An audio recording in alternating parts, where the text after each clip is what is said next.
Hello दोस्तों, तो जैसा कि पिछले एपिसोड में हमने देखा कि टांग सेट ने यहाँ मिंग्यू सेट को हरा दिया था, जिसकी वजह से वो लोग अगले राउंड के लिए क्वालिफाई कर चुके थे। अब यहाँ दूसरी तरफ बारी सनमून royal academy versus Shrek academy की थी, जिनमें से अगर सनमून रॉयल एकेडमी ये वाला मैच हार गई तो वो पूरी तरीके से एलिमिनेट हो जाएंगे। इसलिए क्राउन प्रिंस ने भी उन लोगों को धमकाया था कि तुम लोगों को किसी भी हाल में ये राउंड जीतना होगा। जहाँ पर 1 वर्सेस 1 इंडिविजुअल फाइट के दौरान हम देखते हैं कि इन लोगों ने मिस वांग कायनीर को थकाने की कोशिश करी, लेकिन मिस वांग कायनीर को भी मिस यावी ने सब कुछ पहले से ही समझा दिया था। इसलिए हम देखते हैं कि वो 1 वर्सेस 1 इंडिविजुअल फाइट में जैसे ही 3 फाइट जीती फौरन से वो सरेंडर कर देती है, जिसकी वजह से श्रेक एकेडमी को 3 जबकि दूसरी तरफ सनमून रॉयल एकेडमी को 7 पॉइंट्स तो मिल चुके थे। लेकिन अब सारा के सारा मैच इस final team versus team competition पर डिपेंड करता था, जहां दोनों ही टीम्स को अपनी पूरी जी जान लगानी होगी, क्योंकि इन दोनों ही टीम्स में से कोई भी हारना नहीं चाहता।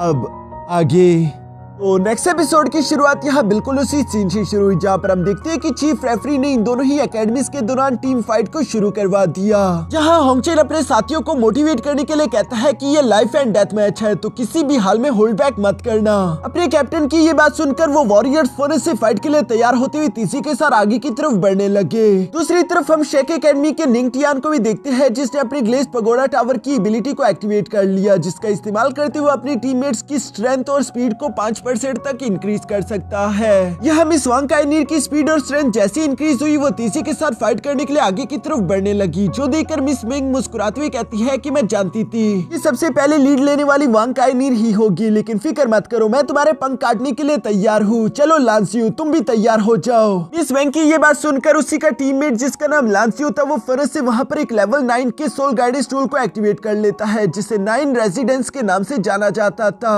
दूसरी तरफ हम देखते हैं कि श्रेक एकेडमी के बाकी के डिसाइपल्स ने भी अपनी पावर्स एक्टिवेट करते हुए दुश्मनों पर हमला बोल दिया था, लेकिन दूसरी तरफ मिस वांग कायनीर जो कि उस सोल गाइडेंस टूल्स के लेजर बीम से खुद को बचाते बचाते तीसरे के साथ आगे की तरफ बढ़ रही थी, और वो फौरन से अपने स्पीयर को यहाँ लांसियो की तरफ थ्रो कर देती है ताकि वो सबसे पहले इसे अपने रास्ते से हटा सके। लेकिन दूसरी तरफ हम देखते हैं कि वो 9 रेजिडेंट सोल गाइडेंस टूल तो काफी सारा पावरफुल डिफेंस भी क्रिएट कर सकता है, जो देखकर तो दूसरी तरफ मास्टर जिंग भी उस सोल गाइडेंस टूल की तारीफ करते हुए कहता है कि 9 रेजिडेंट्स के अंदर रेयर कलर के 9 क्रिस्टल्स लगे हुए हैं, जो कि लांसियो को स्ट्रॉन्ग अटैक और स्ट्रॉन्ग डिफेंस बनाने में एडवांटेज प्रोवाइड करेगा। मास्टर जिंग की ये बात बिल्कुल सही थी, क्योंकि लांसियो ने डिफेंस के बाद फौरन ही एक लाइट अटैक जनरेट करते हुए तीसरे के साथ वांग कायनीर पर हमला बोल दिया। लेकिन दूसरी तरफ हम देखते हैं कि वांग कायनीर भी वक्त रहती है अपने स्पेयर का इस्तेमाल करते हुए उस अटैक को ब्लॉक कर लेती है, जो देखकर यूहो और मिस वांग कायनीर के बाकी के दोस्त उसके लिए परेशान हो रहे थे। मिस टांग वुटोंग कहती है कि ये लोग जानबूझकर सिर्फ मिस वांग कायनीर को ही पहले हिट करना चाहते हैं, क्योंकि इन लोगों के हिसाब से अगर वांग कायनीर को किसी तरीके से हरा दिया गया तो उसके बाद बाकी के श्रेक एकेडमी को हराना ज्यादा डिफिकल्ट नहीं। तभी अचानक हम यहाँ सनमून रॉयल एकेडमी के ज़्याबू को देखते हैं, जो कि अपने कैनन्स का इस्तेमाल करते हुए तीसी के साथ श्रेक एकेडमी के एक टीम मेंबर पर हमला करने की हिम्मत कर रहा था, जो देखकर तो वो वॉरियर भी फौरन अपने पास से इनविंसिबल शील्ड को बाहर निकाल लेता है, जिसका इस्तेमाल करते हुए उसने कैनन एनर्जी अटैक को ब्लॉक कर दिया।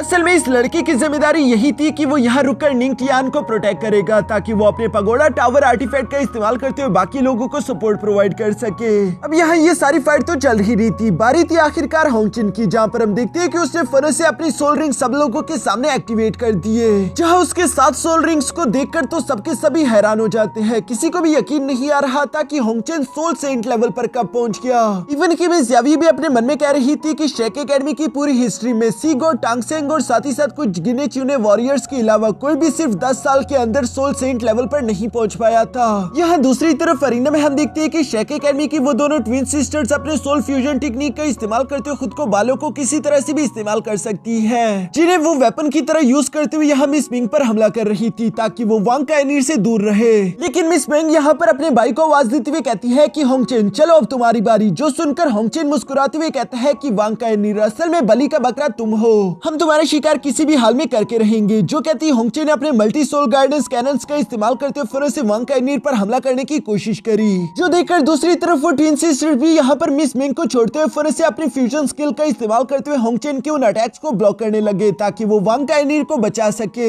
यह सिचुएशन धीरे धीरे खराब होती हुई दिखाई दे रही थी, क्योंकि होंगचेन ने उन दोनों ट्विन सिस्टर्स को अपने साथ उलझा दिया, क्योंकि वो अकेला ही एक सोल सेंट लेवल का पावरफुल वॉरियर था, जो कि इन दोनों को हैंडल कर सकता है। उसने इससे पहले खुद की ये स्ट्रेंथ नहीं दिखाई थी। यह और बाकी के सब लोग भी यहाँ होंगचेन को इवल हंसी हंसता हुआ देख रहे थे, जबकि दूसरी तरफ हम देखते हैं कि वांग कायनीर तो उस 9 रेजिडेंट सोल गाइडेंस टूल की वजह से अपने जगह से मूव नहीं कर पा रही। और चूंकि अब मिस मिंग को भी रोकने वाला कोई नहीं था, इसलिए वो तेजी के साथ मूव करते हुए वांग काइनीर पर पीठ पीछे से हमला करना चाहती है, क्योंकि उसे लग रहा था कि वांग काइनीर ने उसे नहीं देखा। लेकिन ये तो उसकी गलतफहमी थी, क्योंकि वांग काइनीर के पास गोल्डन परसेप्शन टेक्निक है, जिसका इस्तेमाल करते हुए अपने आसपास की हर एक चीज पर नजर रख सकती थी। और इसलिए हम देखते हैं कि वो लास्ट मोमेंट पर फौरन से मिस मिंग के हमले को डॉज करते वहां से दूर हट गई, जिसकी वजह से लांसियो के सोल गाइडेंस का अटैक मिस मिंग को ही तकराने वाला था। लेकिन वो इनविंसिबल शील्ड का इस्तेमाल करते हुए खुद को बचा लेती है, जबकि दूसरी तरफ वांग काइनीर भी अब खतरे से बाहर आ चुकी थी। लेकिन ये मिस मिंग को देखकर काफी सारा गुस्सा आ गया। वो फौरन अपने third martial soul technique ice reflection का इस्तेमाल करते हुए वांग काइनीर पर हमला करते हुए कहती है कि आखिर तुम्हें भागने की इतनी भी जल्दी क्या है।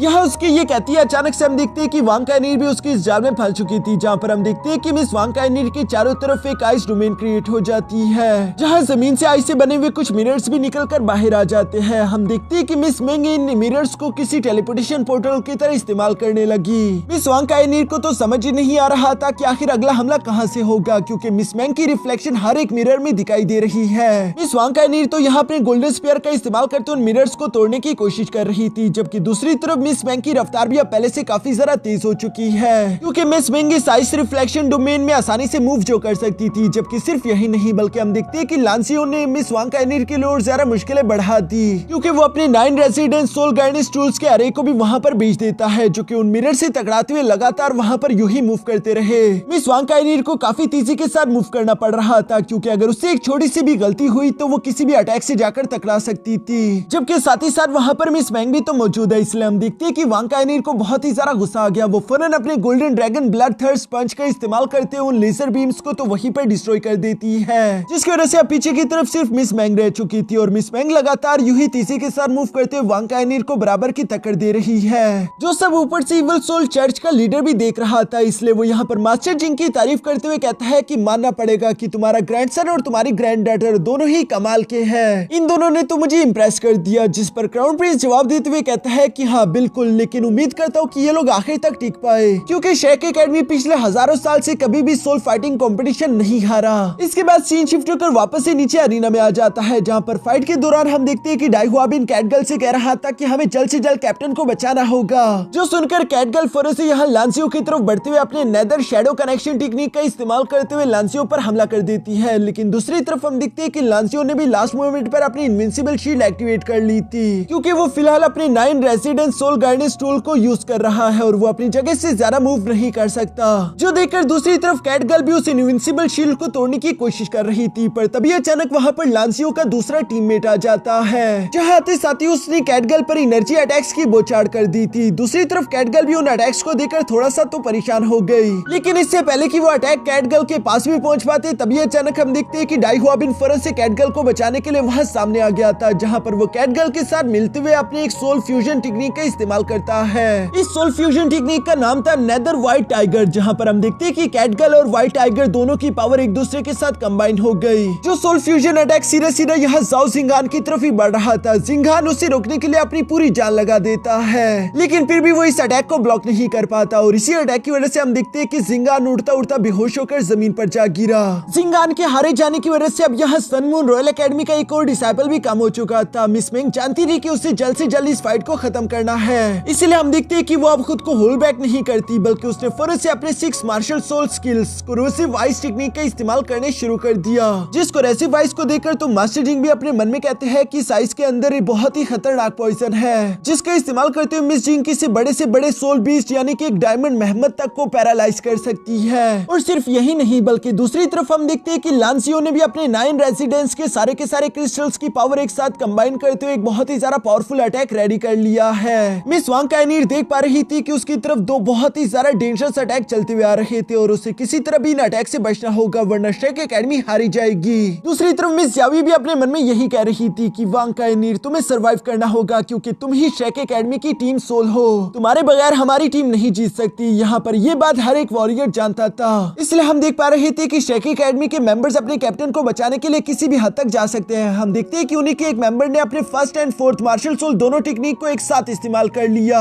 जिसे time freeze and time lock का नाम देता है। इस टेक्निक के दौरान हम देखते हैं कि उसने पहले तो टाइम को फ्रीज कर दिया और उसके बाद उन दोनों ही अटैक्स को लॉक कर दिया। ये काम मुश्किल जरूर था, लेकिन वो कर दिखाता है सिर्फ और सिर्फ अपने कैप्टन को बचाने के लिए। दूसरी तरफ हम देखते हैं कि वांग काइनीर भी इस मौके को जाया होने नहीं देती, बल्कि उसे भी फरस से अपने गोल्डन स्पेयर का इस्तेमाल करते हुए आइस रिफ्लेक्शन डोमेन को पूरी तरीके से चकनाचूर कर दिया, जो देखकर तो मिस बैंक सरप्राइज हो गई थी। इवन कि होंगचेन भी हैरान हो गया था, लेकिन वो इसके लिए भी पहले से तैयार होकर आए थे। हम देखते हैं कि वो फरस से अपने एक वॉरियर नोंगफेंग से कहता है कि चलो नोंगफेंग तैयार हो जाओ, अब तुम्हारी बारी। जो सुनकर तो नोंगफेंग ने अपने पास से एक मिस्टीरियस सोल गाइडेंस टूल निकाल लिया, जो कि किसी शार्प स्पाइडर जैसा दिख रहा है, और वो इसका इस्तेमाल करते हुए खुद को हिट कर देता है। इसकी वजह से हम देखते हैं कि नोंगफेंग की सारी सोल पावर इकट्ठा होते हुए ग्रीन एनर्जी में कन्वर्ट होना शुरू हो गई थी, जिसका मतलब कि वो वांग काइनीर पर कोई पावरफुल अटैक चलने वाला है। लेकिन दूसरी तरफ हम देखते हैं कि वांग काइनीर भी अपने गोल्डन स्पीयर अटैक रेडी करते हुए तेजी के साथ मिस बैंक पर हमला करने वाली है, जिसके बारे में मिस बैंक को अंदाजा नहीं था। होंगचेन उसे होशियार होने के लिए बोलता है, लेकिन तब तक मिस बैंक के लिए काफी ज्यादा देर हो चुकी थी, क्योंकि वांग काइनीर ने अपने गोल्डन स्पीयर अटैक फौरन से मिस बैंक पर चल दिया था। लेकिन तभी अचानक हम देखते हैं कि लान वो तेजी के साथ जंप करते उस अटैक को खुद की ही बॉडी पर ले लेता है, ताकि वो मिस बैंक को बचा सके।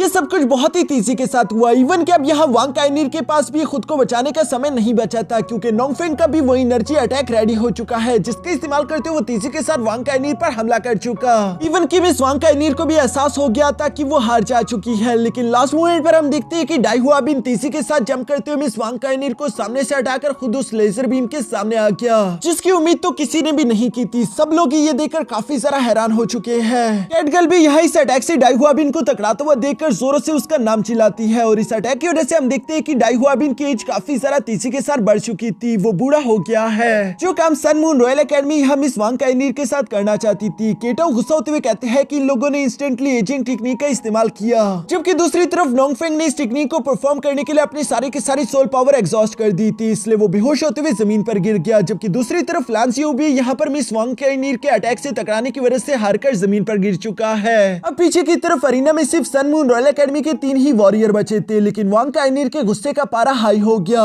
इसलिए जब ज़्याओबू ने आगे की तरफ बढ़ते हुए वांग काइनीर पर हमला करने की कोशिश की, तो वो बिल्कुल भी खुद को होल्ड नहीं करती, बल्कि वो अपनी गोल्डन ड्रैगन शैडो टेक्निक का इस्तेमाल करते हुए फौरन से ज़्याओबू को हिट करके वहीं पर एलिमिनेट कर देती है। जिसके बाद मिस वांग काइनीर धीरे से यहाँ डाई हुआ बिन के पास आकर उसे खड़ा कर लेती है। श्रेक एकेडमी के सातों डिसाइपल फाइट करने के लिए पूरी तरीके से तैयार थे, और इन लोगों का जोश पहले से भी ज्यादा बढ़ चुका था। लेकिन दूसरी तरफ सन मून रॉयल एकेडमी पहले ही अपने 5 डिसाइपल्स को खो चुकी है। पीछे की तरफ सिर्फ मिस मैंग और यहाँ होंगचेन ही बचे हैं। श्रेक एकेडमी की टीचर मिस यावी भी अपने मन में ये सब होता हुआ देखकर कहती है कि डाई हुआ बिन, तुम अब पहले से बड़े हो गए। मैंने बिल्कुल भी उम्मीद नहीं की थी कि तुम इतनी जल्दी मैच्योर हो जाओगे। अब श्रेक एकेडमी को जीतने से कोई नहीं रोक सकता। लेकिन दूसरी तरफ मिस मैंग और होंगचेन को तो बिल्कुल भी ऐसा नहीं लग रहा था। उल्टा होंगचेन खुश होते हुए कहता है कि चलो अच्छा हुआ हमारे बाकी के टीममेट्स हार गए, क्योंकि अब हम अपनी स्पेशल टेक्निक का इस्तेमाल कर सकते हैं, वो भी बिना किसी हेजिटेशन के, क्योंकि इस टेक्निक की वजह से अरीना में मौजूद हर एक डिसाइपल हिट होगा। जिसके लिए हम देखते हैं कि इन दोनों भाई बहनों ने अपने यिन यांग टोड्स की पावर्स को कंबाइन करते हुए एक सोल फ्यूजन क्रिएट करना शुरू कर दिया, जिसे ये लोग रेड डस्ट इफेक्शन का नाम देते हैं। इस सोल फ्यूजन टेक्निक की वजह से अरीना में एक गोल्डन कलर का टोड आ गया था, जिसका ऑरा बहुत ही ज्यादा टेरिफाइंग है, और इस टोड में ये एबिलिटी थी कि इस पूरे के पूरे अरीना को लावा से भर दे, जिसे देखकर तो दूसरी तरफ यूहाओ भी अपने मन में कह रहा था कि इन दोनों का सोल फ्यूजन टेक्निक पहले से काफी ज्यादा स्ट्रॉन्ग हो गया।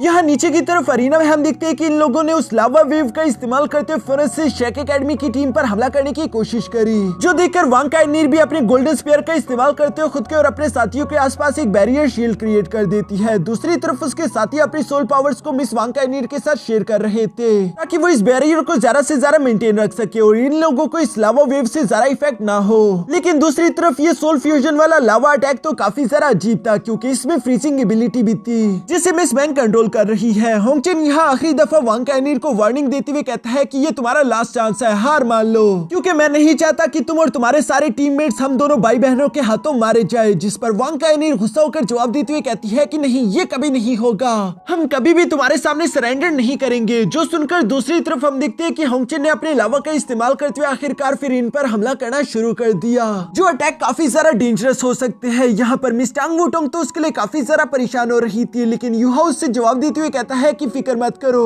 हमें सिर्फ वांग काइनीर पर भरोसा रखना होगा, यकीनन वो इस मुश्किल से भी निकल जाएगी। और दूसरी तरफ हम देखते हैं कि यहाँ होंगचेन की इस लावा अटैक की वजह से कैटगर्ल और डाई हुआ बिन तो खुद को संभाल नहीं पाते, इसलिए चीफ रेफरी फौरन से उन दोनों को पकड़कर अरीना से बाहर ले गया, क्योंकि वो दोनों इस अटैक की चपेट में आने वाले थे और इससे उन दोनों की मौत भी हो सकती थी, इसलिए ये दोनों तो पहले ही डिस्क्वालीफाई हो गए। सिर्फ मिस वांग काइनीर ही है जो कि होंगचेन की उस लावा लावा अटैक को ब्लॉक करने के साथ साथ यहाँ मिस बैंक के साथ फाइट भी लड़ रही है, जबकि उसके बाकी के टीममेट्स ऐसा नहीं कर पाते। इसलिए रेफरी बारी बारी उन सबको बचाते हुए यहाँ अरीना से बाहर लेकर जाता गया, जिसके साथ साथ वो लोग एलिमिनेट भी होते रहे। सिर्फ अब मिस वांग काइनिर ही आखिर में बची थी, जिससे मिस बैंक फाइट करते हुए कह रही थी कि चलो बी हार मान लो, तुम्हारे साथी तो ऑलरेडी हार चुके, क्या तुम ये रेजिस्ट करते हुए मरना चाहती हो। मिस वांग काइनिर जो कि मिस बैंक के अटैक को ब्लॉक कर रही थी, इससे पहले कि वो उसे कोई भी जवाब दे पाती, तभी अचानक उसकी नजर पीछे की तरफ पलटी, जहाँ पर हम देखते हैं कि होंगचेन उसके पीछे आ चुका था। और सिर्फ यही नहीं बल्कि उसने अपने लावा टेक्निक का इस्तेमाल करते हुए खुद के 5 क्लोन्स भी बना लिए थे, जिन सबके पास सोल गाइडेंस कैनन्स है। और ये कोई नॉर्मल सोल गाइडेंस कैनन नहीं बल्कि इन्हें कहा जाता है despicable fix position soul guidance cannons, जो कि काफी ज्यादा डेंजरस है, इसीलिए इन्हें कंपटीशन में इस्तेमाल करना बैन है। लेकिन इसके बावजूद भी हम देखते हैं कि होंगचेन ने इसी सोल गाइडेंस टूल का इस्तेमाल करते हुए वांग काइनिर पर हमला बोल दिया।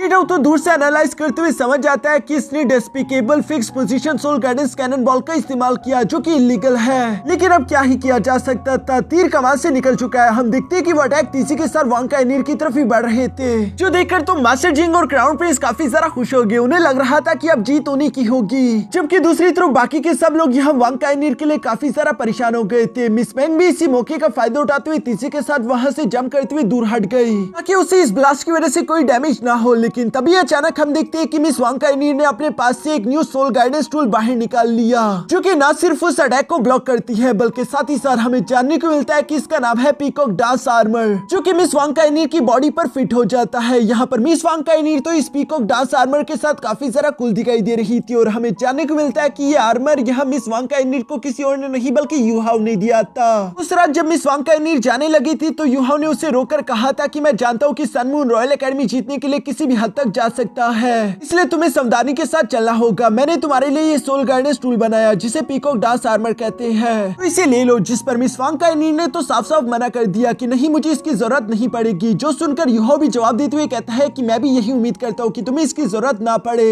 इसके बाद सीन शिफ्ट होकर वापस से प्रेजेंट में आ जाता है, जहाँ मिस वांग काइनिर अपनी इस पीकॉक डांस आर्मर को देखते हुए कह रही थी कि यूहाओ तुम्हारा एक एहसान मुझ पर रह गया, जबकि दूसरी तरफ यूहाओ भी यहाँ पर मिस वांग काइनिर को जिंदा सलामत देखकर काफी ज्यादा खुश हो जाता है। लेकिन मिस बैंक, होंगचेन, मास्टर जिंग और क्राउन प्रिंस को ये देखकर बहुत बड़ा झटका लगा। उन लोगों ने बिल्कुल भी इस बात की उम्मीद नहीं की थी, जबकि दूसरी तरफ वांग काइनिर के टीममेट्स भी काफी ज्यादा खुश दिखाई दे रहे थे। यहाँ पर मिस बैंक होंगचेन से कहती है कि ब्रदर, इसके पास एक और ट्रम्प कार्ड निकला, अब हम क्या करें, जिस पर होंगचेन तो कोई भी जवाब नहीं दे पा रहा था। दूसरी तरफ हम देखते हैं कि वांग काइनिर इस न्यू आर्मर के साथ तेजी के साथ इन दोनों पर ही हमला करने के लिए आगे की तरफ बढ़ने लगी, जो देखकर होंगचेन और मिस बैंक दोनों मिलकर अपनी जी तोड़ कोशिश करना शुरू कर देते हैं। वो जितने ज्यादा अटैक्स हो सके यहाँ वांग काइनिर पर चलते जा रहे थे, ताकि वो मिस वांग काइनिर को रोक सके। लेकिन दूसरी तरफ मिस वांग काइनिर उनमें से हर एक अटैक को डॉज करते हुए तेजी के साथ इन्हीं दोनों की तरफ आ रही है। इसलिए हम देखते हैं कि इन दोनों ने फिर से अपनी डुअल टोर्नेडो टेक्निक का इस्तेमाल करते हुए मिस वांग काइनिर का रास्ता रोक दिया, जहाँ होंगचेन मिस वांग काइनिर से कह रहा था कि मैं भी देखता हूँ कि आखिर तुम कितनी देर तक हमारे रेड डस्ट इफेक्शन टेक्निक्स को ब्लॉक करती रहती हो। जिस पर दूसरी तरफ मिस वांग काइनिर भी इस बार एटीट्यूड के साथ जवाब देते हुए कहती है कि तुम दोनों को हराने में मुझे अब 1 मिनट से और ज्यादा नहीं लगेगा। और ये कहती मिस वांग काइनिर ने अपने गोल्डन ड्रैगन रोड टेक्निक का इस्तेमाल करते हुए फिर से उस डुअल टोर्नेडो टेक्निक को खत्म कर दिया, जिसके बाद वो तेजी के साथ आगे की तरफ बढ़ते हुए यहाँ होंगचेन और मिस बैंक पर हमला करने लगी, जहाँ पर हम एक बहुत ही ज्यादा तेज फाइट को देख पा रहे थे। इस फाइट के दौरान ये साफ साफ दिख रहा है कि मिस वांग काइनिर पहले से काफी ज्यादा ताकतवर हो चुकी थी, और ये सब कुछ उस पीकॉक डांस आर्मर की वजह से, जिसे देखते हुए यूहाओ अपने मन में कह रहा था कि ये आर्मर मैंने अपने एंसेस्टर टैंग सेन के हिडन वेपन से बनाया है, जिस हिडन वेपन का नाम पीकॉक प्लम था, और ये एक लेवल 7 का सोल गाइडेंस टूल है, जिसकी वजह से यहाँ पर मिस वांग काइनिर की ताकत इस वक्त 30% से ज्यादा इंक्रीज हो गई। एक तो इस आर्मर का डिफेंस लाजवाब है, और दूसरी बात ये कि जो भी वॉरियर इस आर्मर को पहनेगा अगले 3 मिनट तक उसकी पावर 30% तक इंक्रीज हो जाएगी, यानी कि वो किसी को भी हराने की ताकत रखता है। यहाँ यूहाओ जब ये सब बता रहा था, दूसरी तरफ वांग काइनिर लगातार उन दोनों भाई बहनों की पिटाई कर रही थी, जहाँ पर वो आखिर में होंगचेन को गर्दन से पकड़ते हुए मिस बैंक पर दे मारती है, और इसकी वजह से अरीना में एक बहुत बड़ा ब्लास्ट हुआ। सब लोग ये देखकर काफी ज्यादा हैरान हो गए थे। मास्टर जिंग के तो पैरों तले जमीन ही खिसक गई थी। उन्हें तो यकीन ही नहीं आ रहा था कि आखिर इस लड़की ने ये सब कैसे कर दिखाया। ये तो बिल्कुल इम्पॉसिबल है, ये हो ही नहीं सकता, क्योंकि उस लास्ट अटैक की वजह से होंगचेन और मिस बैंक दोनों ही बेहोश होकर जमीन पर गिर चुके थे, जबकि दूसरी तरफ 3 मिनट कंप्लीट होने की वजह से यहाँ पीकॉक डांस आर्मर भी धीरे धीरे होकर गायब होने लगा था। मिस वांग काइनिर इस वक्त काफी ज्यादा कूल दिखाई दे रही थी, जिसे देखकर तो सनमून रॉयल एकेडमी के सपोर्टर्स के भी मुंह खुले के खुले रह गए थे। दूसरी तरफ यूहाओ यहाँ पर मिस वांग काइनिर की तरफ देखते हुए कहता है कि बेशक मेरे पीकॉक डांस आर्मर ने काफी सारा अच्छा रोल परफॉर्म किया, लेकिन इस जीत का सारा के सारा क्रेडिट मिस वांग काइनिर को जाता है क्योंकि वो किसी भी हाल में हार नहीं मानना चाहती थी। उसके बेमिसाल पोटेंशियल की वजह से आज के दिन शेक एकेडमी इस मैच को जीत पाई, जबकि साथ ही साथ यूहाओ ने आखिरकार वो कर्ज भी अदा कर दिया। जब पिछली दफा वांग काइनिर यूहाओ के साथ सनसेट फॉरेस्ट गई थी, जहाँ पर उसने यूहाओ की जान भी बचाई थी। यहाँ दूसरी तरफ मिस वांग काइनिर की जीत पर टांग वुटोंग भी काफी ज्यादा खुश होते हुए इसे शाबाश बोल रही थी, लेकिन सन मून एम्पायर के सपोर्टर बिल्कुल भी खुश दिखाई नहीं दे रहे थे क्योंकि उनकी टीम एलिमिनेट जो हो गई है। इवन के ऊपर की तरफ क्राउन प्रिंस भी हैरान होते हुए अपने मन में यही सोच रहा था कि आखिर ये कैसे पॉसिबल है। ये लड़की एक सोल एम्परर लेवल की वॉरियर है, पर इसने अकेले ही 2 लोगों को हरा दिया, जिनमें से एक सोल एम्परर और एक सोल सेंट लेवल का वॉरियर था। उसे तो इस वक्त काफी ज्यादा गुस्सा आ रहा था, लेकिन वो खुद पर काबू रखते हुए यहाँ मिस ऑरेंज से कहता है कि इस वांग काइनिर के बारे में पता लगाओ कि आखिर इसका बैकग्राउंड क्या है और ये है कौन। जो सुनकर मिस ऑरेंज भी जवाब देते हुए कहती है कि ठीक है, जैसा आप चाहे। यहाँ कंपटीशन का दिन खत्म होने के बाद हम लोगों को रात का सीन दिखाया जाता है, जहाँ पर यूहा और केटाओ दोनों मिलकर सोल गाइडेंस टूल कंपटीशन की तरफ बढ़ रहे थे। जहाँ रास्ते में चलते हुए केटाओ यूहा से कह रहा था कि क्राउन प्रिंस ने बहुत सारी चालें चलने की कोशिश करी, लेकिन फिर भी वो लोग नाकामयाब हो गए। जिस पर यूहा जवाब देते हुए कहता है कि हाँ बेशक ऐसा हुआ, लेकिन मुझे पूरा यकीन है कि क्राउन प्रिंस इतनी आसानी के साथ शांत नहीं बैठेगा। वो जरूर कुछ न कुछ इससे भी इवल करने की कोशिश करेगा, इसलिए हमें आगे का हर एक कदम और भी जरा सावधानी के साथ चलना चाहिए। साथ ही साथ वो केटाओ को बताता है कि ऑलरेडी हम लोग अंडरग्राउंड सोल फाइटिंग कंपटीशन के टॉप 3 पर पहुंच चुके। एक बार हम इस टॉप 3 से जीत जाए, उसके बाद हमारा अगला फाइनल 2 अंडरग्राउंड फोर्सेस से होगा। जो फाइनल राउंड्स हमारे लिए इन्वेस्टिगेशन करने की सबसे बेस्ट अपॉर्चुनिटी होगी। यहाँ पर ये लोग इसी तरह से बातें करते उसी अंडरग्राउंड होटल में एक बार फिर से आ गए, जहाँ के होस्ट से पिछली बार यूहाओ ने कहा था कि मुझे कुछ रेयर मेटल्स चाहिए, जिनके इंतजाम के बारे में यूहाओ से सवाल करते हुए पूछता है कि बताओ तुमने उन रेयर मेटल्स का क्या किया। जिस पर वो होस्ट घबराते हुए जवाब देकर कहता है कि इस वक्त ये कंपटीशन का सीजन चल रहा है, इसलिए हायर अप्स काफी ज्यादा स्ट्रिक्ट है। हम लोगों को ज्यादा से ज्यादा रेयर मेटल्स की जरूरत है ताकि हम इस सोल गाइडेंस टूल कंपटीशन को जारी रख सके, इसीलिए मैं तुम्हारे डिमांड किए हुए रेयर मेटल्स का बंदोबस्त नहीं कर पाया। यूहा उसकी बात सुनकर गुस्से के साथ अचानक उसका हाथ पकड़ लेता है, जो देखकर तो वो होस्ट काफी ज्यादा घबरा चुका था क्योंकि यूहा की बॉडी से कुछ एनर्जी निकलते उसकी बॉडी की तरफ जा रही थी। शुरू में उसे लगा कि शायद यूहा मुझे चोट पहुंचाना चाहेगा, लेकिन जब थोड़ी देर बाद वो खुद के हाथ की तरफ देखता है तो वो हैरान होकर कह रहा था कि अचानक से मेरी सोल पावर इंक्रीज कैसे हो गई। दूसरी तरफ यूहा वहाँ से जाते हुए कहता है कि ये तो कुछ भी नहीं, अगर तुम मेरी डिमांड्स को पूरा कर दो तो मैं तुम्हें 5 रिंग से 6 सोल रिंग तक पहुंचा दूंगा। ये सुनकर तो उस होस्ट की खुशी का ठिकाना ही नहीं रहता और वो यूहा से कहता है कि माय लॉर्ड आप भी फिक्र ना करें, आपको जो चाहिए मैं वो आपके लिए जल्द से जल्द प्रोवाइड करा दूंगा। जो सुनकर तो यूहा भी खुश हो जाता है क्योंकि वो जानता था कि ये आदमी बहुत ही सारा लालची है। मैंने बस सिर्फ थोड़ी सी अपनी एक्सट्रीम आइस एनर्जी रिफाइन करके इसकी बॉडी में ट्रांसफर क्या कर दी, इतना जरा खुश हो गया। अब ये किसी भी हाल में मेरा काम पूरा करेगा। इसके बाद हम देखते हैं कि वो होस्ट तो यहाँ यूहाओ की गुलामी ही करने शुरू हो जाता है, जहाँ वो यूहाओ को इस राउंड के रूल्स के बारे में बता रहा था कि इस राउंड में आपको पूरे 5 घंटे मिलेंगे, जिसमें आप जितने चाहे उतने सोल गाइडेंस टूल्स बना सकते हैं और बाकी के रूल्स बिल्कुल सेम रहेंगे। इसके अलावा इस राउंड के विनर को एक लेवल 9 का सोल गाइडेंस टूल दिया जाएगा। जो सुनकर तो दूसरी तरफ केटा और यूहाओ दोनों ही एक्साइटेड हो गए क्योंकि लेवल 9 का सोल गाइडेंस टूल बहुत ही ज्यादा कीमती हो सकता है। लेकिन दूसरी तरफ वो होस्ट यूहाओ को बता रहा था कि मेरे मालिक आपको इस वक्त सिर्फ 2 ही वॉरियर्स की थोड़ी बहुत फिक्र करनी होगी, जिनमें से एक है 96 और दूसरा है 98, क्योंकि इन दोनों के पास ही बेहतरीन कार्विंग नाइफ्स है। एक के पास bloodthirsty cloud demon blade है जो कि रैंक 63 का कार्विंग नाइफ है, जबकि दूसरे वॉरियर के पास भी एक डार्क अजूरा ड्रैगन ब्लेड 59 रैंक का एक कार्विंग नाइफ है। ये सारी इन्फॉर्मेशन सुनकर यूहाओ से कहता है कि शाबाश तुमने काफी अच्छा काम किया। दूसरी तरफ वो होस्ट भी खुश होते हुए कहता है कि शुक्रिया मेरे मालिक। इसके बाद हम देखते हैं कि दूसरी तरफ रेफरी ने भी यहाँ पर कंपटीशन को शुरू करने के लिए उन 6 के 6 वॉरियर्स को अरीना की तरफ बुलाना शुरू कर दिया, जो कि सोल गाइडेंस मास्टर्स थे। वो इन सब लोगों के नंबर लेते हुए बताता है कि सबसे पहले मैं बुलाना चाहूंगा soul guidance master number 37 and 85 को,